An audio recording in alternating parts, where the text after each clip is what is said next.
لیکن یہ کہ اس وقت جو عالم عرب پر صورتحال پیدا ہو گئی اس میں ہمیں کیا کرنا چاہیے، پاکستان کے جو حالات ہیں ان میں کیا مشورے ہیں، اب میں ان چیزوں کے بارے میں آپ سے چند باتیں عرض کروں گا۔ پہلی بات تو یہ ہے کہ مشرق وسطیٰ کے مسئلے میں اس کے پس منظر کو سمجھ لینا چاہیے۔ ہمارے بہت سے احباب جو ہیں وہ فوری طور پر وقتی صورتوں کو، جیسے کہ حالات و واقعات ہوتے ہیں، صرف انہی کے اعتبار سے رائے قائم کرتے ہیں، چیزوں کا پس منظر جو ہے نگاہوں کے سامنے رہنا چاہیے۔ اس صدی کا ایک مختصر سا نقشہ ذہن میں رکھیے۔ یہ 20ویں صدی کے آغاز کے وقت، جسے ہم پورا کہتے ہیں مڈل ایسٹ، بلکہ صرف مڈل ایسٹ نہیں، پورا شمالی افریقہ سلطنت عثمانیہ کا حصہ تھا، خلافت عثمانیہ۔ لیبیا، الجزائر، مصر، پورا حجاز، یمن، پورا عراق، شام، اور یہ شام ہی کے حصے ہیں در حقیقت، اردن اور لبنان، یہ سب یہ شام عرب، عراق عرب، یہ پورا علاقہ خلافت عثمانیہ یہ اس کا حصہ تھا۔ پہلی جنگ عظیم میں انگریزوں نے عربوں کو بغاوت پر آمادہ کیا، غداری پر آمادہ کیا، انہوں نے خلافت عثمانیہ کے خلاف بغاوت کی، بیج بوئے ان کے دلوں کے اندر نفرت کے، ابھارا انہیں کہ تم ترکوں کے غلام کیوں ہو، تمہیں خود حاکم ہونا چاہیے، تم کھڑے ہو جاؤ، ہم مدد کریں گے، تم بغاوت کرو، تم ان ترکوں کے خلاف ہماری مدد کرو، ہم تمہیں آزاد کر دیں گے، تم اپنے پاؤں پر خود کھڑے ہو جانا۔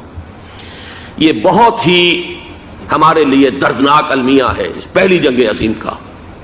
کرنل لارنس جیسا شخص، برطانوی استعمار، اور اس کے نتیجے میں عربوں نے بغاوت کی۔ اور اس قدر دردناک بات آپ کو بتا رہا ہوں، میں پہلی مرتبہ جب سن 62 میں حج کے لیے گیا مدینہ منورہ میں، ابھی وہ ریل کے انجن کھڑے ہوئے تھے۔ یہ ترکی کے زمانے میں، سلطنت عثمانیہ کے زمانے میں بغداد سے مدینے تک ریلوے لائن تھی۔ یہ پورا ایک عالم سلطنت عثمانیہ، صرف سلطنت نہیں، خلافت عثمانیہ، پوری ٹرینیں جو ہے ترکوں کی اڑائی گئی، ہزاروں ترکوں کو شہید کیا گیا، یہاں تک کہ صحن حرم میں شہید کیے گئے سینکڑوں ترک۔ یہ جرم تھوڑے نہیں ہے، معمولی نہیں ہے۔ آج جس کی سزا مل رہی ہے، معلوم ہونا چاہیے کہ وہ جرائم کون کون سے تھے۔ اب بھی جو لوگ گئے ہیں انہوں نے دیکھا ہوگا، ترکی کا قلعہ موجود ہے اوپر پہاڑی کے اوپر، حرم کا جو سب سے بڑا دروازہ ہے باب ملک عبدالعزیز، اس کے سامنے ایک لائبریری ہوتی تھی، اب تو غالباً وہ بھی گرا دی گئی ہے، اس کے پیچھے پہاڑی پر ترکوں کا قلعہ ہے پرانا، اس پر توپیں موجود تھیں۔ جب بغاوت ہوئی ہے، جو حرم میں آئے ہوئے تھے ترک فوجی، ظاہر بات ہے نہتے، وہ تو نماز پڑھنے آئے ہوئے تھے، ان کو وہاں ذبح کیا گیا ہے، اور ترکوں نے اپنی توپیں استعمال نہیں کی کہ کہیں بیت اللہ کو کوئی نہ پہنچ جائے۔ بہرحال یہ غداری ہوئی ہے پہلی جنگ عظیم کے دوران، اور نہ صرف ترکوں پہ عربوں نے کی ہے۔ جیسا کہ میں نے کہا تھا، دو ہیں سب سے بڑے مجرم روئے ارضی کے اوپر امت مسلمہ کے طبقات۔ ہمارا پنجابی سپاہی بھی جا کر انگریزوں کی مدد کر کے ایلن بی کو قبضہ جو لے کر دیا بغداد کا، اس میں ہمارے مسلمان پنجابی سپاہی بھی شامل تھے۔ یہ خون چکاں باب ہے ہماری تاریخ کا اس صدی کا۔ لیکن اس کے بعد سلطنت عثمانیہ کے ٹکڑے ہو گئے، چیچڑے ہو گئے۔ ایک انگریز نے لکھا ہے یہ جملہ، زہر میں بجھا ہوا جملہ، کہ تاریخ میں یہ بات ثبت ہو جائے گی کہ ایک انگریز نے اس سلطنت کے ٹکڑے کر دیے کہ جو عمر فاروق نے قائم کی تھی رضی اللہ تعالی عنہ۔ یہ پورا عالم، یہ تمام علاقہ کس نے فتح کیا تھا؟ یہ بات ہاتھ بدل گئے تھے، پھر ترک آ گئے، خلافت عثمانیوں کے پاس چلی گئی، لیکن یہ سلطنت تو حضرت عمر رضی اللہ تعالیٰ عنہ کے زمانے سے چلی آ رہی تھی۔ اس کو ایک انگریز کرنل نے، اور اس نے بغاوت میں آمادہ کر کے عربوں کو اور ترکوں کے پیٹھ میں چھرا ڈھپوا کر ان کے ذریعے سے اور ٹکڑے کر دیے۔ لیکن جب جنگ ختم ہوئی، اب انہوں نے کہا کہ اب ہمیں آزادی دیجیے، تو اب انہیں معلوم ہوا کہ غداروں کو دنیا میں کیا ملتا ہے۔ ٹکڑے کر دیے گئے۔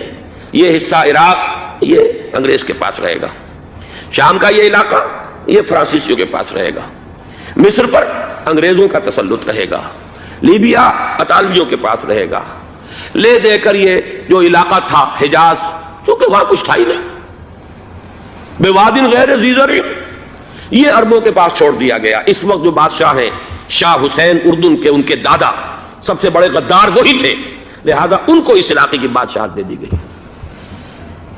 اس کے بعد نجد سے ایک تحریک اٹھی ہے، وہ سعودی جو خاندان ہے وہ نجد سے اٹھا ہے۔ نجد میں اس وقت کچھ بھی نہیں تھا، وہ تو صرف ریت کے تودے تھے اور کچھ بھی نہیں، لہذا ادھر کسی استعماری قوت کو دیکھنے کی ضرورت ہی نہیں تھی. وہ تو بعد میں تیل برآمد ہوا اور اس کی حیثیت ہو گئی, اور یہ امارات کا علاقہ جو ہے اس کی دنیا میں اب گویا کہ یوں سمجھیے کہ جو سب سے زیادہ اہم علاقے ہو سکتے ہیں روئے ارضی کے نقشے پر, ان میں سے ایک وہ ہو گیا. لیکن یہ اس وقت کی بات میں کر رہا ہوں, کوئی حیثیت نہیں تھی, لہذا اس کو چھوڑ دیا گیا. یہ ہے تاریخی پس منظر, یہ لکیریں جو کھینچی گئی ہیں. یہ ایک ملت اسلامیہ کو جو قومیتوں میں تقسیم کیا گیا, پھر نعرے لگوائے گئے المصر للمصریین الشام للشامیین. اب شامی ایک علیحدہ قوم ہو چکے ہیں, مصری ایک علیحدہ قوم ہو چکے ہیں, عراقی ایک علیحدہ قوم ہو چکے ہیں. یہ ساری تقسیمیں استعمار کی پیدا کرنا ہے, اس کا کوئی تعلق اسلام کے ساتھ نہیں. اب ضرورت تو اس بات کی تھی کہ استعمار کے پنجے جب یہاں سے کچھ ہٹے, دوسری جنگ عظیم کے بعد ایک دور آیا, امریکہ ابھرا ہے دنیا کی عالمی سطح پر سیاست میں. اس کے ہاں کچھ آزادی کے تصورات تھے, اس نے بھی سپورٹ کیا. برطانیہ کمزور ہو چکا تھا, وہ اتنے بڑے علاقے کو اب ہولڈ نہیں کر سکتا تھا. ہندوستان بھی آزاد ہوا, پھر یہ کہ اور دوسرے علاقوں سے بھی اس کو پسپائی اختیار کرنی پڑی. استعمار کے پنجے جس طرح بھی ہوئے, ان کے سینوں سے, عربوں کے سینوں سے جو ہے گویا کہ وہ ہٹے. لیکن امریکہ نے ایک اپنی بہت بڑی حکمت عملی جو اختیار کی, عالم عرب کے سینے میں اسرائیل کا خنجر پیوست کر دیا تاکہ یہ کبھی آزاد نہ ہو جائیں, ہمارے انگوٹھے تلے رہے, ہماری پالیسی گورن کرے. یہ استعمار کا دوسری جنگ عظیم کے بعد جہاں برطانوی استعمار, فرانسیسی استعمار رفتہ رفتہ یہ ہٹنے شروع ہوئے. صدر ناصر نے انگریزوں کو اٹھا کر پھینکا میڈیٹرینین میں اور دوسرے جگہوں سے. الجزائر نے آزادی حاصل کی فرانس سے, اطالویوں سے جو ہے لیبیا والوں نے آزادی حاصل کی, یہ ہو گیا. لیکن ایک خنجر پیوست کر دیا گیا اسرائیل کا سینہ عرب میں. اس صورتحال میں ظاہر بات ہے کہ ایک تو بڑی آئیڈیل پوزیشن تھی کہ پورا عالم اسلام متحد ہو, لیکن وہ تو بہت دور کا خواب معلوم ہوتا ہے. علامہ اقبال سے بڑا کوئی نقیب نہیں ہے ملت اسلامی کی وحدت کا. ایک ہو مسلم حرم کی پاسبانی کے لیے, نیل کے ساحل سے لے کر تاب خاک کاشغر. لیکن انہیں بھی اپنے لیکچرز میں کہنا پڑا کہ اس وقت جو صورتحال ہے, پورے عالم اسلام کی ایک وحدت بن جانا تو تقریباً ناممکن نظر آ رہا ہے. اگر کسی طرح ایک common wealth of Muslim nations وجود میں آ جائے تو بھی بڑی کامیابی ہوگی. لیکن اس سے بھی پہلے یہ تو زیادہ آسان تھا کہ عالم عرب ایک وحدت کی شکل اختیار کر لے. یہ تو ایک قوم ہے, اکثر و بیشتر ایک نسل یا زیادہ دو نسلیں کہہ دیجیے. شمالی افریقہ میں بربر نسل بھی ہے, باقی تو سب عرب ہیں. یہ پورا عالم ایک نسل, ایک زبان, پورے اتنے رقبے کے اوپر بولے جانے والی ایک زبان, یہ تو ایک ہو جائے. افسوس یہ ہے کہ اس کا ایک ہو جانا, ایک شخصیت ابھری تھی جو مذہبی مزاج کی شخصیت تھی, جو دینی مزاج کی حامل شخصیت تھی. اگر اس کی قیادت میں عالم عرب متحد ہو جاتا تو واقعتاً ایک بہت بڑا جو ہے مرحلہ وہ طے ہو جاتا پوری عالمی ملت اسلامیہ کی ایک وحدت اختیار کرنے کا. وہ شخصیت تھی شاہ فیصل شہید کی. اور اس لفظ کے ساتھ ہی آپ کے ذہن میں آ گیا ہوگا کیوں انہیں شہید کر دیا گیا, کس نے کیا کرایا, کہاں سے تعلیم حاصل کر کے آیا تھا وہ جس نے شہید کیا شاہ فیصل شہید کو. اس کی گردن پر کون سوار تھی, وہ یہودی لڑکی کے جس کے فوٹو بھی شائع ہوئے, ایک گردن پر اٹھائے کھڑا ہوا شہزادہ اپنی ایک یہودی دوست کو, لڑکی کو. اور وہی ہے کہ جس نے جا کر پستول سے شہید کیا ہے. جہاں میں اچھی طرح جان لیجئے, جیسے بارہا میں نے عرض کیا ہے کہ حضرت عمر کو شہید کرنے والا کہنے کو ابو لولو فیروز تھا, لیکن اس کے پیچھے پورا ایرانی نسل پرستی کا جو پورا پس منظر ہے, اسے تو ہر شخص جس کی ذرا بھی نگاہ جو ہے جو صرف منظر کو نہ دیکھ رہی ہو, پس منظر کو بھی دیکھنے والی ہو, وہ تو جان دے گی کہ ابو لولو فیروز ایک فرد کا نام نہیں تھا, وہ ایران کا انتقام تھا عالم عرب سے. بالکل اسی طریقے سے یہ امریکی استعمار کا ہتھ کنڈا تھا, اسے محسوس ہوا. شاہ فیصل مذہبی مزاج کا شخص, یہ ابھر رہا ہے. اور یہ شاہ فیصل کی حکمت عملی کا ذرا آپ اندازہ کیجئے.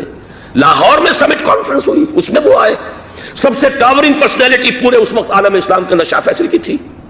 اور وہ گویا کہ ایک بہت ہی جس کو کہا جائے کہ ایک بہت ایلڈرلی, ایک بزرگانہ ایک شخصیت جو ہے, اور انہوں نے اپنی دولت کے دروازے, عرب میں وہ مشہور تھے کہ نہایت خسیس اور بخیل انسان ہے, اس لیے کہ وہاں وہ خرچ کرتے تھے حساب کتاب کے ساتھ, لیکن ان کے خزانے کھلے ہوئے تھے عالم اسلام کے لیے. ادھر بھی مدد ہے, ادھر بھی مدد ہے, ادھر بھی کام ہو رہا ہے, ادھر بھی کام ہو رہا ہے.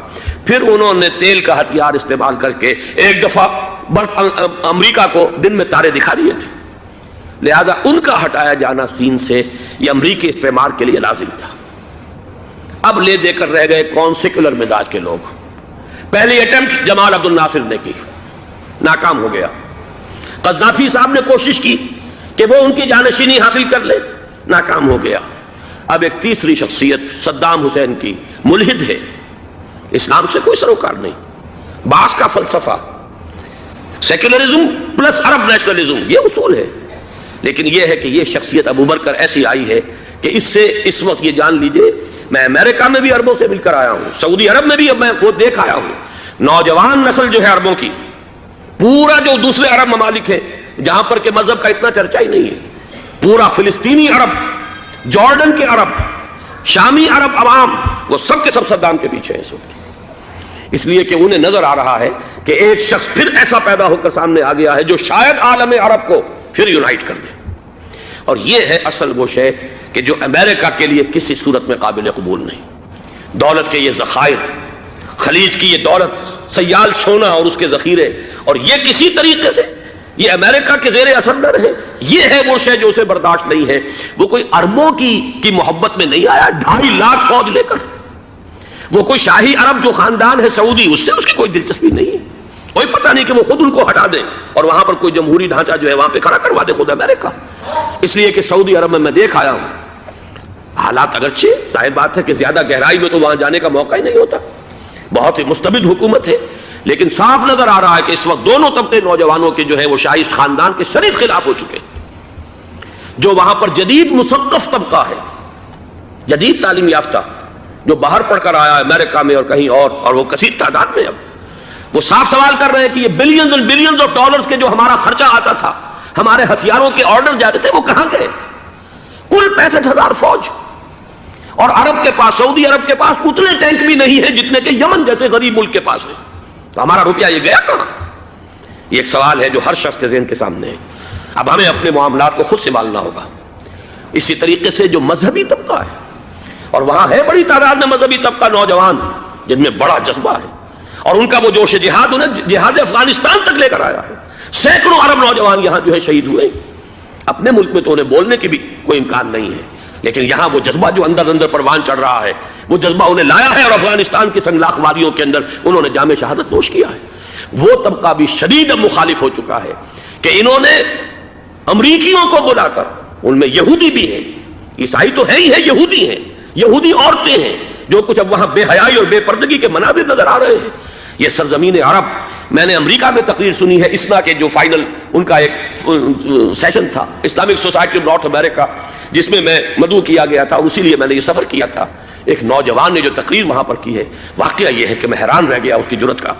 اس نے کہا کہ حضور نے فرمایا تھا کہ جزیرہ نما عرب میں 2 دین جمع نہیں ہو سکتے، اور آج شاہی خاندان کی صرف اپنی حکومت کو بچانے کے لیے امریکیوں کو اتنی بڑی تعداد میں بلا لیا گیا ہے، جن میں موبائل چرچ بھی ہیں، موبائل سینیگوگز ہیں، یہودی مرد اور عورتیں جو ہے دندناتے پھر رہے ہیں آج عرب کی سرزمین پر۔ لہذا جو مذہبی طبقہ ہے وہ اس پر شدید رد عمل جو ہے اس کے اندر پایا جاتا ہے۔ یہ حالات ہیں جو میں آپ کے سامنے چاہتا تھا کہ رکھ دوں۔ یہ وہ شامت اعمال ہے۔ ایک طرف یہ کہ وہ شخصیت جو ہے صدام حسین کی، وہ کوئی پسندیدہ شخصیت نہیں، لیکن یہ کہ اس شخصیت کو تقویت دینے والے بھی تو یہی لوگ تھے۔ انہیں خطرہ تھا ایران کے انقلاب سے کہ کہیں اسی قسم کا کوئی انقلاب ہمارے ہاں نہ آ جائے، لہذا انقلاب ایران کو ایکسپورٹ نہ ہونے دے، اس لیے انہوں نے اسی صدام حسین کو بلینز اور بلینز آف ڈالرز کی مدد دی۔ آج وہی ہے، عربی کی تو ایک کہاوت بھی ہے، سمن کلبک، یا کو لوگ اپنے کتے کو کھلا پلا کے موٹا کرو، کسی روز تمہیں کو کاٹے گا۔ آج وہ تو انہیں کاٹ رہا، لیکن یہ کہ اس کا جو علاج تجویز ہوا ہے وہ انتہائی خوفناک ہے۔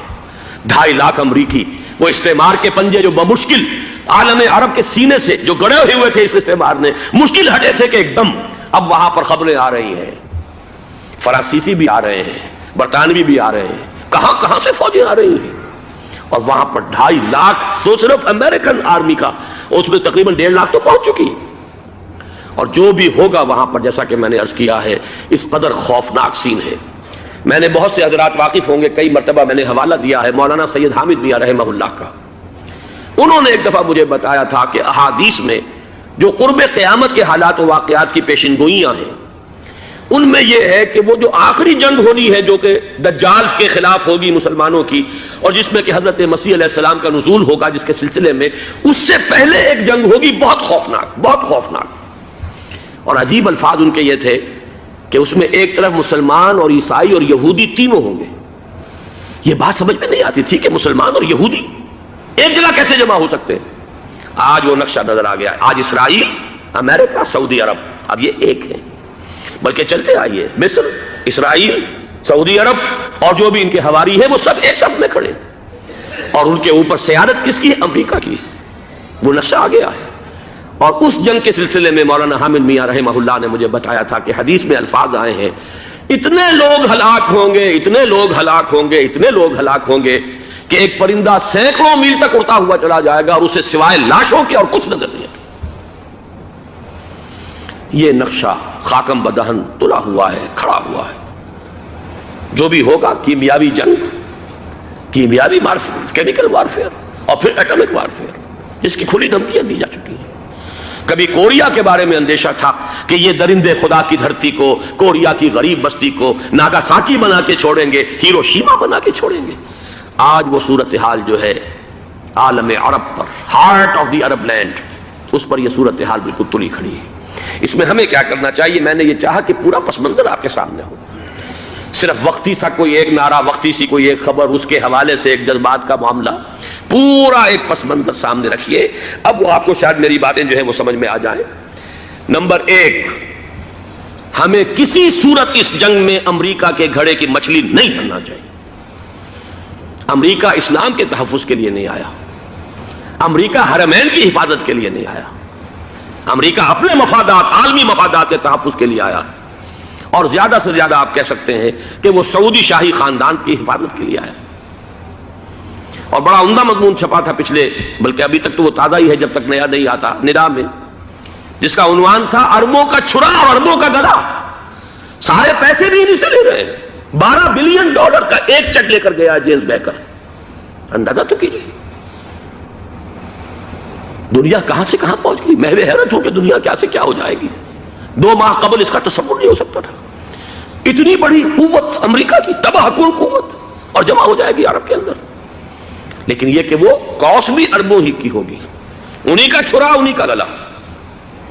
ہمیں کرنا یہ چاہیے، اللہ تعالی ہماری حکومت کو، ہمارے سیاستدانوں کو، ہمارے ذمہ دار لوگوں کو ہدایت دے، وہ امریکہ کے گھڑے کی مچھلی نہ بنے۔ اس کے تحفظ کے لیے یا شاہی خاندان کی حفاظت کے لیے بہت کچھ انہوں نے عیش کر لیے، کافی عیش کر لیے۔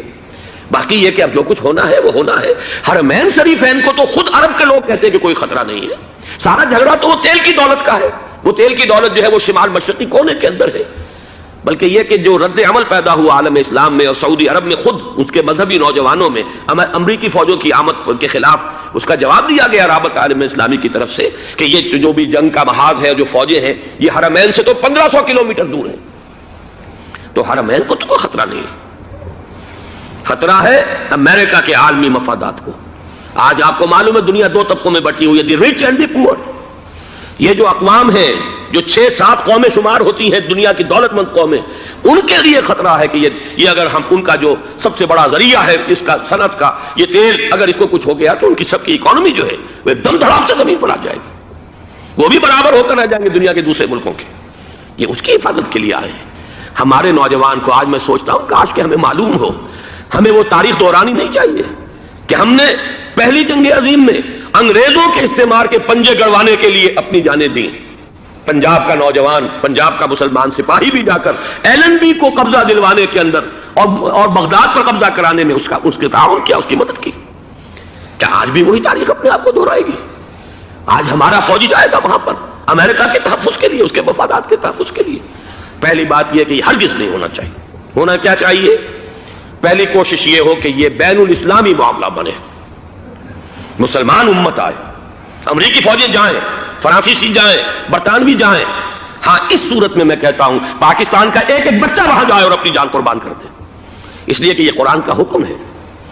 وَإِن طَائِفَتَانِ مِنَ الْمُؤْمِنِينَ اقْتَتَلُوا فَأَصْلِحُوا بَيْنَهُمَا فَإِن بَغَتْ إِحْدَاهُمَا عَلَى الْأُخْرَى فَقَاتِلُوا الَّتِي تَبْغِي حَتَّى تَفِيءَ إِلَى أَمْرِ اللَّهِ فَإِن فَاءَتْ فَأَصْلِحُوا بَيْنَهُمَا بِالْعَدْلِ وَأَقْسِطُوا إِنَّ اللَّهَ يُحِبُّ الْمُقْسِطِينَ۔ امت مسلمہ کو حکم دیا گیا ہے اگر مسلمانوں کے 2 گروہ لڑ پڑے تو تم صلح کراؤ، اور اگر ایک فریق زیادتی پر تلا رہے، اڑا رہے، تو اب سب مل کر اس سے جنگ کرو یہاں تک کہ اسے اللہ کے حکم کے آگے جھکا دو۔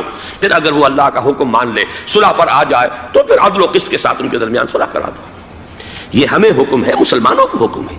لیکن یہ کہ یہ امریکی آ رہے ہیں اور امریکی استعمار اور امریکی مفادات، اور اس کے لیے جو ہے پاکستان کا مسلمان سپاہی بھی جائے، میرے نزدیک کی کسی صورت میں صحیح نہیں۔ مطالبہ بھی ہو رہا ہے، آج ہی غالباً ایک انٹرویو آیا ہے، شاہ حسین کے بھائی جو ہیں حسن بن طلال، انہوں نے بھی یہی کہا ہے کہ اس کو مسلمانوں کو آپس میں اس معاملے کو طے کرنا چاہیے، اس قضیے کو، امریکی فوجوں کو یہاں سے فوراً واپس جانا چاہیے۔ اور یہی بات میں یقیناً تائید کروں گا، تحسین کروں گا، یہی موقف ایران کا ہے۔ ایران عراق کے خلاف جو یو این او کے سینکشنز ہیں، کہتا ہے ہم اس کی پابندی کریں گے، لیکن امریکہ کو یہاں سے نکلنا چاہیے۔ یہ مسلمانوں کا اپنا معاملہ ہے، وہ آپس میں طے کریں۔ پاکستان کو بھی یہی موقف اختیار کرنا چاہیے پوری قوت کے ساتھ۔ اس میں کوئی بھی اگر کمزوری ہو رہی ہے تو در حقیقت یہ گویا کہ ہم امریکی استعمار کے ہاتھ میں اس کا آلہ کار بن کر، کھلونا بن کر استعمال ہو رہے ہیں، جو کہ ہمیں کسی صورت میں نہیں کرنا چاہیے۔ اگر یہ بھی ناکافی ہو تو دوسرا ایک اور مسئلے کا حل موجود ہے، اس سے براڈر سطح پر، کہ غیر جانبدار ممالک اگر کوئی ہے ان کو بھی اس قضیے کے اندر شامل کیا جائے۔ ایک تحریک تھی کسی زمانے میں، کافی بڑی تھی، لیکن یہ کہ وہ بھی اگر اس کے اندر شامل ہو جائیں۔ لیکن امریکہ، رشیا، یہ تو ظاہر بات ہے سپر پاورز ہیں، ان کے مفادات ہیں، عالمی اور گلوبل مفادات ہیں، لہذا اول تو یہ ہونا چاہیے کہ بین الاسلامی معاملہ بنا کر، اس صورت میں جیسا کہ میں نے عرض کیا ہماری پوری فوج بھی جائے اللہ پر توکل کر کے، پاکستان کا محافظ اللہ ہوگا، اگر اللہ کے ایک حکم کے اوپر عمل کرتے ہوئے مسلمان یہاں سے جائیں اور جا کر وہاں پر جو ہے اپنی جانیں دینے کو تیار ہو جائیں۔ لیکن اگر یہ اس میں بھی کافی نہ ہو تو جو بھی غیر جانبدار ممالک ہیں ان کو بھی اس معاملے کے اندر شریک کیا جا سکتا ہے۔ بدرجۂ آخر اگر پاکستانی فوج جائے، وہ صرف حرمین شریفین کے گرد و نواح میں ان کو ڈپلوائے کیا جانا چاہیے۔ اگر خدا نہ خواستہ وہاں پر کوئی آنچ آنے کی شکل پیدا ہو جائے تو اس کی، اے ارض پاک تیری حرمت پہ کٹ مرے ہم، اس کے لیے مسلمانوں کو تیار رہنا چاہیے۔ اس لیے کہ بہرحال جہاں تک ارض پاک کی حرمت کا تعلق ہے وہ ہمارے ایمان کا جز ہے۔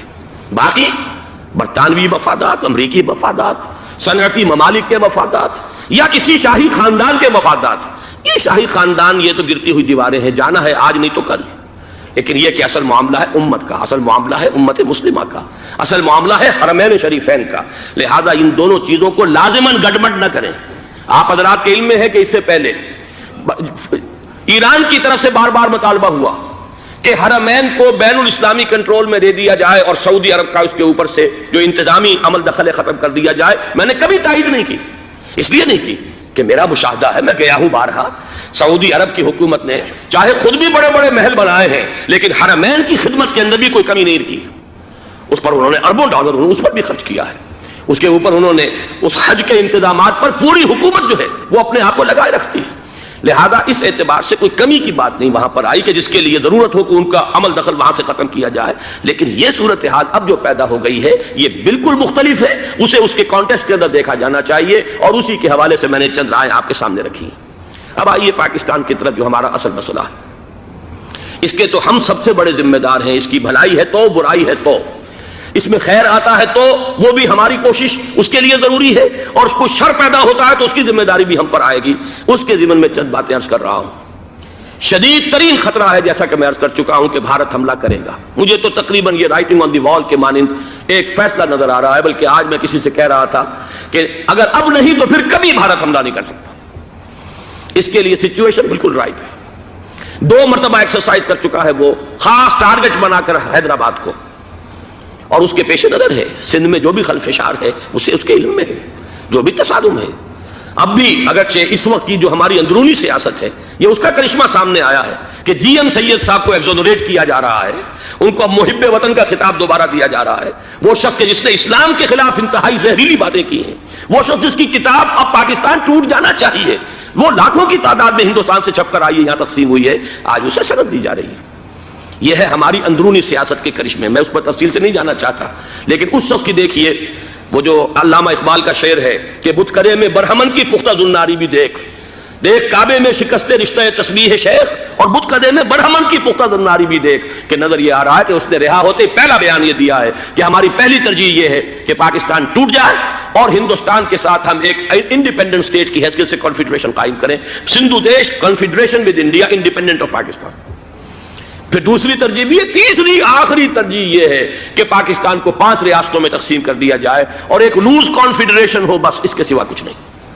5ویں بھی وہ اردو والوں کے لیے نہیں، مہاجرین کے لیے نہیں، ان کے لیے تو ان کے پاس کچھ نہیں ہے۔ 5ویں بھی پنجاب میں سے کاٹ کر سرائیکی صوبہ بنایا جائے اور سندھ میں تو بہرحال اردو بولنے والوں کو سندھی بن کر رہنا ہوگا۔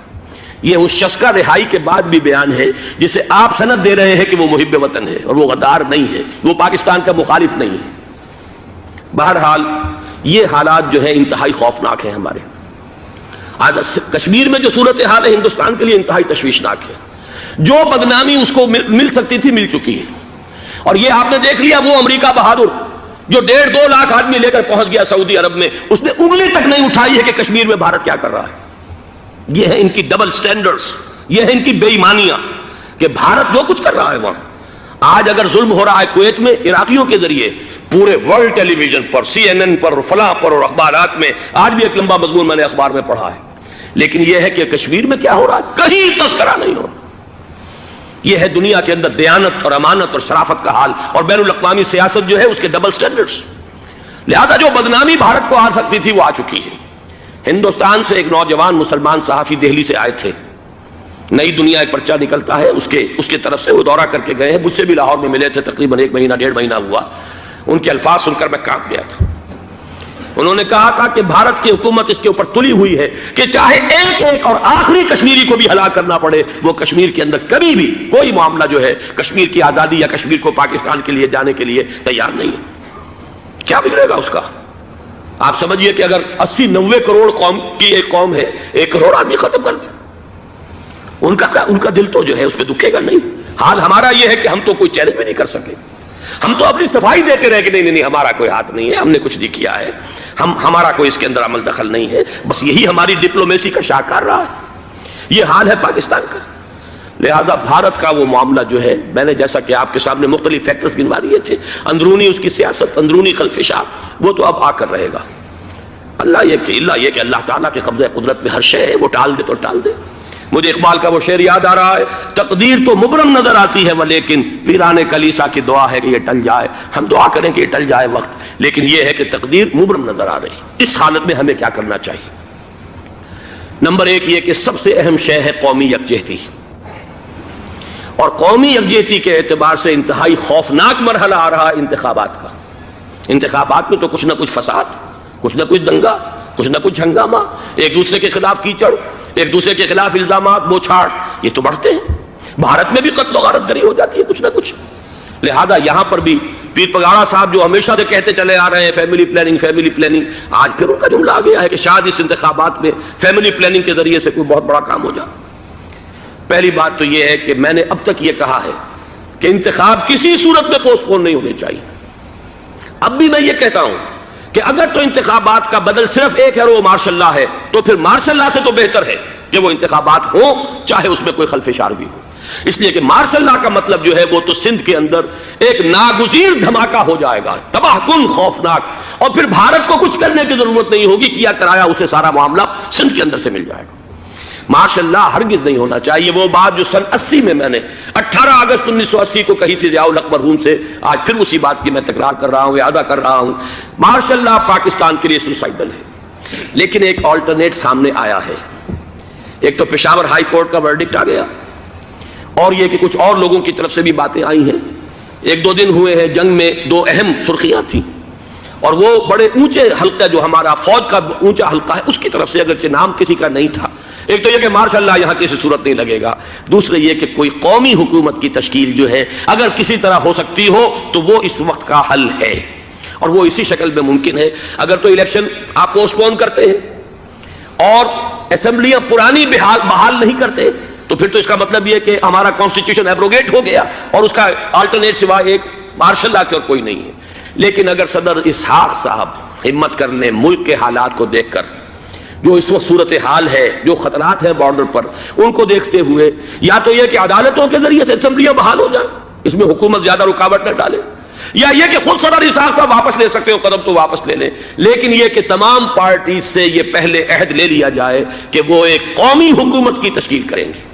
یہ وہ بات ہے، آپ کو یاد ہوگا مرزا اسلم بیگ صاحب، انہوں نے بالکل شروع میں سن 88 کے الیکشن کے بعد کہا تھا کہ نیشنل گورنمنٹ فارم کی جانی چاہیے۔ اس وقت تو کسی نے دھیان نہیں دیا، پیپلز پارٹی بڑے نشے میں تھی، اس کو خاص طور پر سندھ میں جس طرح کا واک اوور ملا تھا، اس کا ایک نشہ تھا اس کے دماغ پر، اس لیے وہ سوچنے پر تیار نہیں ہوئی۔ لیکن یہ کہ وہ جو ایک فارسی میں کہا جاتا ہے کہ ہر چے دانا کنت کنت نادا لیک بعد از خرابی بسیار، اب اس خرابی بسیار کے بعد بھی اگر عقل آ جائے اور ایک نیشنل گورنمنٹ بنائی جا سکے اور اس کے حوالے سے الیکشن کو پوسٹ پون کیا جا سکے، تو میرے نزدیک یہ رائے پوری قوت کے ساتھ دی جانی چاہیے، پیش کی جانی چاہیے، اس لیے کہ الیکشن اس وقت جس خلفشار کا سبب بن جائے گا، ذریعہ بن جائے گا، اس کو تو گویا کہ اور بھارت کے جو گھناونے عزائم ہیں ان کو اور تقویت دینے کا سبب اور ذریعہ بن جائے گا۔